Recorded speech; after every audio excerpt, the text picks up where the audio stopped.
1993, Brady Handgun Violence Prevention Act explored ways to decrease gun violence. The act imposed a 5-day waiting period for a handgun and background checks for any federal licensed dealer purchases. Since enacted, the law has prevented 2 million guns from falling into the wrong hands and has decreased gun violence. Before the Brady Bill, there were few gun laws.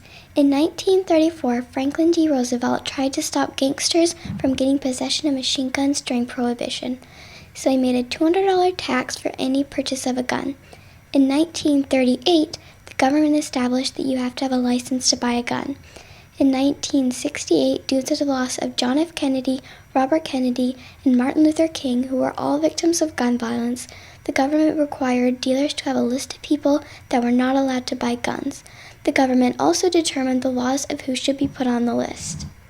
On March 30th, 1981, President Ronald Reagan was walking down the street after a speaking engagement in the Washington Hilton Hotel in Washington, D.C. He had been in office for only 69 days. A man named John Hinckley attempted to assassinate him. Hinckley wanted to impress the actress Jodie Foster. He had been obsessed with her since he had seen the film Taxi Driver. He approached the president and his men and pulled out his gun. He fired 5 or 6 shots.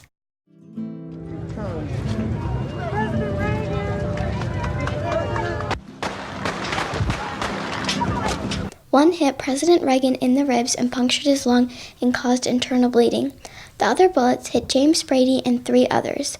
Brady was shot in the head. His injuries were severe. He was left permanently paralyzed. President Reagan recovered after surgery and a couple of days of rest. In response to this tragedy, Sarah Brady, the wife of James Brady, was determined to get stricter gun laws. As I talked to Sarah, she became involved in the movement in 1986. And the reason she did is because her son, Scott. Some friends came to pick Scott and me up and take us swimming, and Scott and I jumped into the pickup truck. And as we did, Scott picked up a gun off the seat. And as I took that gun from Scott, the cold reality hit me that it was a fully loaded .22 that my child had picked up, and how close again we came to another tragedy. That gun changed Sarah Brady from housewife to lobbyist. She became involved in their several organizations to recruit support for new gun laws. Sarah walking through the halls of Congress, calling Congress people cowards. Sarah Brady. You'd know when they voted your way, and then the ones that, and they'd feel guilty. That had their tail between their legs, and you'd see them. They'd avoid us like the I plague. hope you'll still consider our amendment. Press Secretary Jim Brady and his wife Sarah used all the emotional ammunition in their arsenal. We were constantly out lobbying and talking. And A dog and pony show. Jim and I do a lot of what he calls dog and pony shows around the country, speaking, and he always echoes me. Dog. Partially due to her efforts, the first new law was introduced in Congress by Charles E. Schumer in 1987. However, the law was never brought to vote because the influence of the NRA was too strong, so they went back and forth until the bill was reintroduced in March of 1991. The final version was passed on November 11, 1993. The bill was signed by Bill Clinton on November 30th. The law went into effect on February 22, 1994. I support the Brady bill, and I urge the Congress to enact it. It went through 3 presidents. It went through 7 years before it actually became law.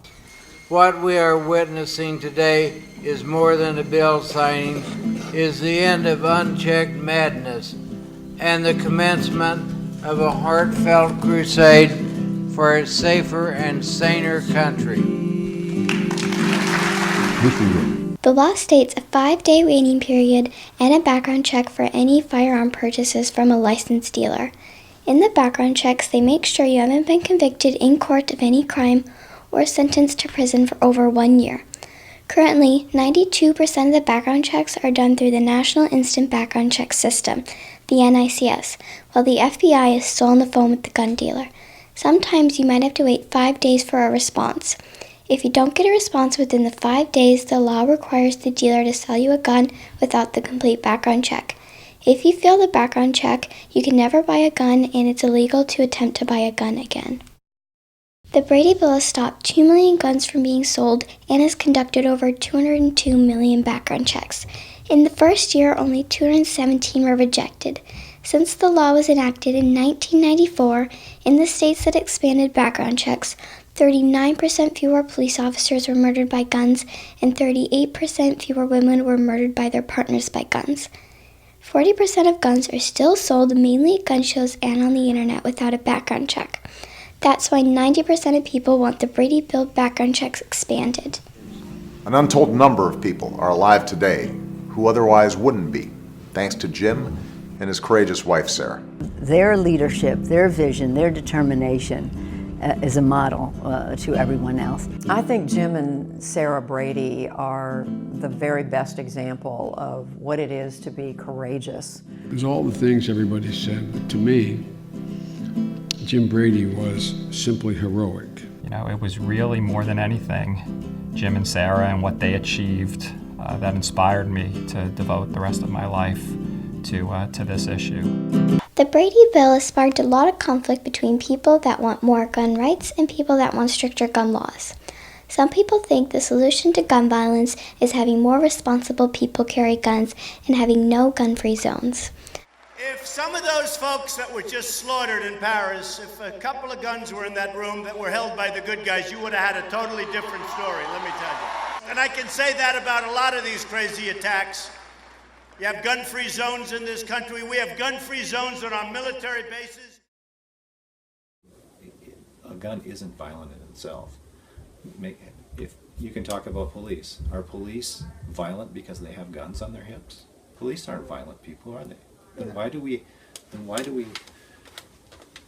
develop a term to associate a tool with violence? A tool can be used to save a life as just as easily as it can be used to take a life. Others think that if no one has a gun, there would be no gun violence. Most people in America, 92% the last I checked, and 85% of gun owners support these common sense measures. You know, universal background checks, closing the gun show loophole, closing the online and Charleston loopholes. So I think more people are getting frustrated by, you know, the refusal of representatives to stand with the majority of Americans, the majority of gun owners, and take on the gun lobby. You know, if you are trying to keep people paying dues and supporting your organization, you want to keep them upset. Mm-hmm. And so the NRA 30, 40 years ago was not the NRA of today. Today, they want people to feel like, you know, the black helicopter is going to land in the backyard and your guns are going to be taken. Totally, unbelievably untrue. But it does create doubt, and then they just drive right through that. So we have to do a better job. Guns are dangerous, and the chances of them hurting you or someone else, like your children or friends of your children, are greater than any chance that you're going to use it effectively in defending your home. If someone does invade your home, the chances of you getting to the gun and getting bullets in the gun and using it to defend yourself before the invader gets to you, it's not likely. It's just not likely that you're going to be able to use that as a weapon effectively. In response to recent mass shootings in 2016, President Obama addressed public concern by making an executive order about gun control. Number one, anybody in the business of selling firearms must get a license and conduct background checks or be subject to criminal prosecutions. It doesn't matter whether you're doing it over the internet or at a gun show. It's not where you do it, but what you do. We're also taking steps to make the background check system more efficient. Historically, the United States has had a difficult experience with guns and gun violence. Thanks to the efforts of Sarah and James Brady, many people are alive today because of the Brady Bill. Hopefully, in the future, the U.S. will be a safer place and gun violence will be less common.